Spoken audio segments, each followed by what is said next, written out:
Pastoviai iš jūsų gaunu klausimą, ar verta pirkti automobilį iš Utenos, Tauragės, Marijampolės ar dar kažkokio kito miesto.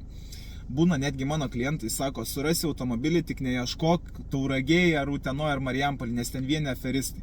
Tai vat pasakysiu jums savo tvirtą nuomonę apie šį mitą. Visiškai nesivadovaukite juo, ieškodami savo geriausio varianto rinkoje. Darykit taip. Išanalizuokit visą esamą rinką, atsirinkit pačius geriausius jums tinkamus automobilius, praskambinkit pardavėjams, išsiaiškinkit informaciją pirminę, kurią reikia žinoti, kokie buvo aptarnavimai, kas daryta, su kokiais defektais, ar tikros ridos ir visa kita. Tada prasimuškit VIN kodus ir matysit, kurie variantai jums yra geriausi. Turite viską pasverti. Ir važiuokit juos patikrint gyvai. Darykit taip, kaip mes darom automobilio paieškas pagal užsakymą. Ir bus geriausias rezultatas.